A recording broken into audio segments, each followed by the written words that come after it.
it's all from perspective. Even if you look at when we came out, at that time there were people doing other styles of music, other people in Houston, you know, than what we consider the Houston style, quote unquote.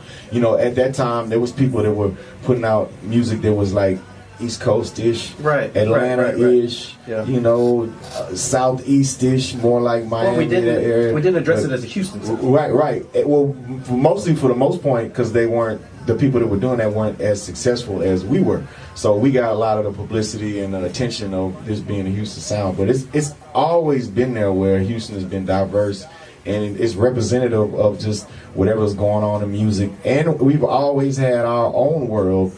Regardless of what the rest of the world is doing, we got our own world, and I think it's still like that. Where, you know, the Houston sound to me, like of what I like to think of the Houston sound, Fat Pat, DJ Screw, Screwed Up Click, Wreck Shop, Swisher House, all of that, you know, SPM, that era of music. That's what I think of as the Houston sound. It's still there. A lot of, you know, there's still a lot of people putting out that kind of music. Yeah. Now, the mainstream of Houston is kind of went up and down or whatever, just because as artists we haven't had too many representatives out there on the forefront in the mainstream. And when we do, a lot of times we don't claim them till it's too late sometimes. We don't want to claim somebody till they on their descent, and then how we start representing for them. But, you know, it's hard for us to champion somebody on their way up, because you know, it's the same here as it is everywhere else. It's not like because I keep seeing stuff like Atlanta's got it figured out. Houston is like I don't think it's that bad. This right here is all perspective. If you go to Atlanta,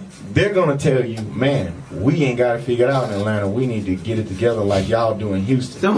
If you go to Florida, they're gonna tell you same thing. Yeah. Man, I wish we would stick together like y'all do in Houston. If you go to New York, they're going to tell, because this is what they tell me. They tell me, Slim, all this is what they tell you. When we go to New York, they tell us, man, I wish our artists in New York would get along like y'all get along. You know, other people from the outside look at it and they value what we have going on here, how a person like, how artists like Power Wow can survive and sustain this long. And an artist like Slim Thug can survive and sustain this long and be on a level without being on TV every weekend or every night or something like that. So the perspective is what I think was most valuable. I honestly had no idea that the other coasts look at us and are like, damn, Houston. Every other city thinks, there's not one city who looks at us like we ain't together, except us. We're the only ones. And I'm glad to hear we need to get it together like them, but they all want to be like us. I'm glad to hear it. It's tough though, man. Like I said, man, in the post, man, I be trying not to. I don't like when I say things like, man, we need more CEOs.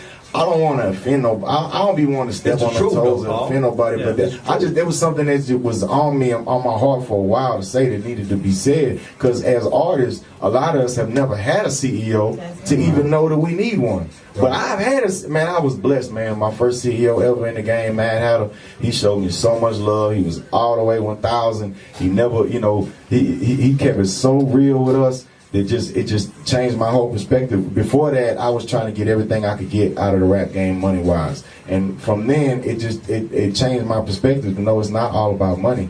And even then, it's not all about me getting money. It's about the squad getting money. You know, you look at somebody like a Puff Daddy. Puff Daddy built his empire by taking advantage of artists who didn't know no better. I'm not saying he wrong from that. The artist wrong for signing the contract. Every contract I signed wasn't favorable in my way, but you know, I signed it, so I got to deal with it. I got to accept it. I make the bed, I got to sleep in it. A lot of people sign their contract and they get mad, don't want to live up to their end of the bargain, but ain't nobody put a gun to their head to make them sign it. So, you know, but you see what Diddy had.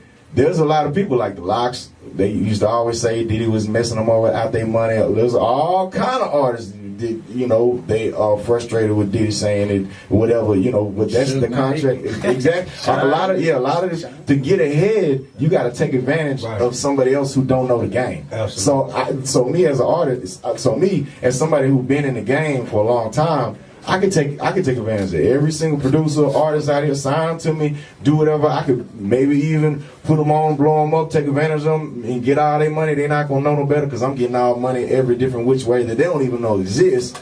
And I could get on like that and take advantage of them, but I would have to take advantage of somebody else, and I can't live with that. I can't. What am I gonna say to them 5-10 years from now when they realize that I messed them over? I can't look them in the eye, and I'm being a stand-up person. I'm not that type of person.